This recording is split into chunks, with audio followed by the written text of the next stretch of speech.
Ilusat pühapäeva jalkasõbrad! Oleme veerenud vaikselt uude kuusse ning tänaseks kuupäevaks on meil 2. juuli. Corner TV's vaatame me üle viimaste päevade värskemad jalgpalliuudised ning eelnevatel päevadel on igasugu põnevaid sündmuseid aset leidnud, mida teiega jagada sooviksime.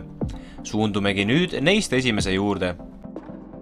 Rahvusvaheline jalgpalliliit FIFA katsetab uut suluseisu reeglit, millega ründajad saavad kaitsjate ees senisest suurema eelise. Praegu kehtiva reegli järgi on mängija suluseisus, kui üks tema keha osadest, millega on võimalik lüüa väravat, on viimasest kaitsjast eespool. Nüüd katsetatakse reeglit, kus suluseisus olemiseks peab kogu ründaja keha olema kaitsjast eespool. See teeks kergemaks eelkõige kiirete ründajate elu, aeglastel kaitsjatel läheks aga raskemaks. Ajaleht The Sun kirjutas, et FIFA ei tegele niisama teadusliku eksperimendiga, vaid loodab muudatuse mingil hetkel ka ellu viia. Idee autoriks on legendaarne treener Arsène Wenger, kes töötab alates 2018. aastast FIFA maailma jalgpalli arendusjuhina. Uut reeglit hakatakse esialgu katsetama Itaalias, Hollandis ja Rootsis. Barcelona jalgpalliklubi postitas oma Instagrami kontole foto treeningväljakust, mille juures lehvivad vikerkaare värvilipud. Kui tavalisel päeval lisandub Barcelona Instagrami kontole keskmiselt 30 000 jälgijat päevas, siis seekord kaotas Kataloonia jalgpalliklubi 48 tunniga 440 000 jälgijat. Barcelona polnud aga ainuke Hispaania jalgpalliklubi, kes sotsiaalmeedias LGTBIQ kogukonnale toetust avaldas. Sarnase pildi lisasid veel UD Las Palmas, Valencia, Bilbao Athletic, Real Sociedad, Osasuna, Getafe, Celta, Mallorca ja Alaves. Ainsana suutis vikerkaare lipuga jälgijad juurde teenida Las Palmas. Ülejäänud klubide jälgijate arv Instagramis vähenes. Hispaania suurklubid Madridi Real ja Madridi Atletico kampaaniaga kaasa ei läinud ning jätsid postituse tegemata.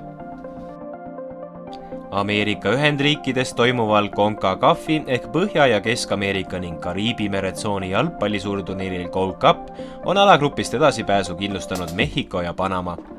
B-grupi esimeses voorus Hondurasest 4-0 jagu saanud Mehhiko alistas teises voorus teise poolaja väravate toel Haiti 3-1. Avavoorus Haitile 1-2 kaotanud külalismeeskond Katar viigistas Hondurasega 1-1. Seega on enne viimast vooru Mehhikol 6 ja Haitil 3 punkti. Katar ja Honduras jätkavad punktiga. Kuna veerandfinaali jõuavad 2 paremat, on mehhiklastele seega pilet taskus. C-alagrupis on 2 võiduga alustanud Panama, kes sai esimeses voorus jagu Costa Ricast 2-1. Teises voorus alistati sama tulemusega ka Martinique meeskond. Costa Rica ei saanud aga jagu ka El Salvadoris, tehes nendega 0-0 viigi. 2 vooru järel on Panamal 6 ja Martiniquel 3 punkti ning El Salvador ja Costa Rica jätkavad 1-ga. Madridi Reali tähtmängijate Luka Modricit ähvardab valeütluste andmise eest pikk vanglakaristus. Modrici süüdistused on seotud Horvaatia jalgpalliklubi Zagrebi Dinamo endise juhi Zdravko Mamići juhtumiga. Viimane mõisteti 2018. aastal klubi rahakotist $1 miljoni väljapetmise eest 6,5 aastaks vangi. Enne karistuse jõustumist põgenes Mamik Bosnia ja Hertsegoviinasse. Juba toona oli Modric samuti süüdistusi saanud, ent toona ei leitud piisavalt tõendeid tema süüdi mõistmiseks. Sel nädalal teatasid Horvaatia prokurörid, et neil on piisavalt tõendeid Modrici vastu. Lisaks sellele on juhtumisse kaasatud ka endine Horvaatia tippmängija Dejan Lovren. Kui nii Modric kui ka Lovren mõistetakse süüdi valeütluste andmises, siis ähvardab neid maksimaalselt 5-aastane vanglakaristus. FC Liverpooli jalgpalliklubi ostab RB Leipzigi poolkaitsja Dominik Szoboszlai. Premier League'i klubi on teatanud Leipzigile, et aktiveerib mängija lepingus fikseeritud väljaostuklausli, mille suuruseks on 70 miljonit eurot. Laupäeval andis Leipzig Szoboszlaile loa sõita Suurbritanniasse, et läbida Liverpoolis arstlik kontroll. 22-aastane Ungari koondise ründav poolkaitsja aitas Leipzigi lõppenud hooajal Saksamaa karikavõitjaks ja Bundesliigas 3. kohale. Szoboszlai tegi mullu Bundesliigas kaasa 31 kohtumises, lõi 6 väravat ja andis 8 resultatiivset söötu. Je m'appelle. Great. Okay, faster. Je m'appelle. Je m'appelle. Je m'appelle. Mais Popo! Tallinna FCI Levadia alistas jalgpalli Premium-liiga 19. vooru kohtumises kodus Narva Transi 3-0 ja kerkis vähemalt päevaks kõrgliiga liidriks. Brasiilasest kaitsemängija Heitor avas 20. minutil skoori ja on löönud nüüd viimases 3 Levadia eest peetud Premium-liiga mängus, kus ta on viibinud platsil kõik 90 minutit, ka värava. Poolajal vahetati väljakule kameruunlasest ründaja Mollo Besala, kes suurendas 54. minutil kodumeeskonna eduseisu ja realiseeris pool tundi hiljem ka penalti. Levadia kerkis 44 punkti peale ehk ühega Tallinna FC Florast mööda, kes seisab aga pühapäeval ees kodumäng Tartu Tammekaga. Prantsusmaa politsei vahistas PSG jalgpalliklubi peatreeneri Christophe Galtieri. Väidetavalt on mehele esitatud rassismisüüdistused, mis puudutavad tema eelmist töökohta Nice'is. 56-aastane Galtier sai 2022. aastal juulis PSG peatreeneriks eeskätt tänu heale tööle Nice'i klubiga, mis sai kõrgliigas 5. koha ja pääses Prantsusmaa karikavõistlustel finaali. Galtieri Nice'is viibimist rikkusid aga sünged pealkirjad, kus teda süüdistati oma mängijate diskrimineerimises ja rassismis. RMC sporditeatel olevat Galtier väljendanud, et meeskonnas on liiga palju mustanahalisi ja moslemi mängijaid. Tänavu aprillis toimunud pressikonverentsil kummutas Galtier kuuldused ning ütles, et on neist sügavalt šokeeritud. Galtier on jätkuvalt PSG peatreener, kuid hästi informeeritud jalgpalliajakirjanik Fabrizio Romano sõnul lahkub ta klubist kohe, kui PSG lõpetab läbirääkimised Luis Enriquega. Premium-liiga suvise ülemineku akna raames on Paide linnameeskond sõlminud lepingu Ghana ääreründaja Thomas Ageyepongiga, kes alustas mängijakarjääri Euroopas Manchester City noortesüsteemis. 26-aastane Ageyepong liitus 8 aasta eest kodumaisest noorteakadeemiast Right to Dream Inglismaa suurklubi Manchester City noortesüsteemiga. Juba samal aastal laeneti ta sealt Hollandi kõrgliigasse, kus esindas FC Twentet. Kirjutatakse Paide linnameeskonna Facebooki lehel. Seejärel pallis Ageyepong 2 aastat koos Eesti koondislase Karol Metsaga NAC Breda ridades.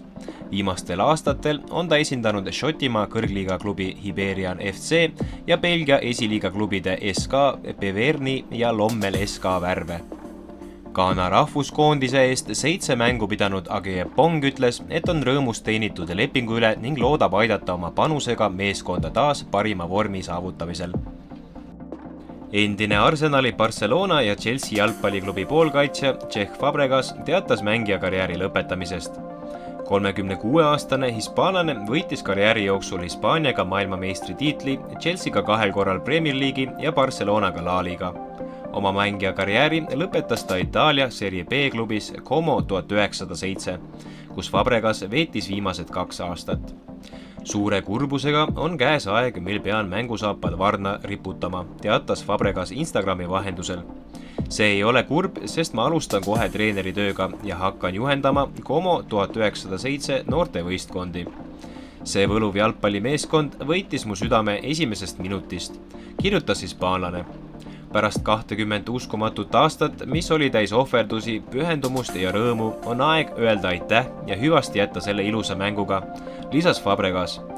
Fabregas mängis Hispaania koondises 110 kohtumist ja võitis 2 korral ka Euroopa meistritiitli 2008. ja 2012. aastal. Üks Iraanist pärit mees on endale head karjääri tegemas, jäljendades maailma üht suurimat jalgpallistaari, kelleks on Lionel Messi. Reza Parashteshi tuntakse kui Iraani Messina ning nüüd süüdistatakse teda oma välimuse ärakasutamises oma seksuaalelu parandamiseks. Väidetavalt on Parashtesh mänginud Lionel Messit ennast, et meelitada 23 naist endaga voodisse. Vaatamata sellele, et Reza Parashtesh kasutab ära selgelt oma sarnasust Messiga, on mees ise eitanud tema kohta esitatud väiteid ja lubanud oma nimelt plekid maha pesta. Süüdistused Parashteshi vastu pärinevad juba 2019. aastast saati ning juba sellest ajast saati on lubanud mees ka oma nime valesüüdistustest puhtaks pesta. Mitmete aruannete kohaselt on ta oma sarnasust kasutanud ka muudes valdkondades karjääri tegemiseks. Ta on saanud tänu sellele modellilepinguid ja tema Instagrami kontot on kogunenud jälgima juba lausa 700 000 jälgijat.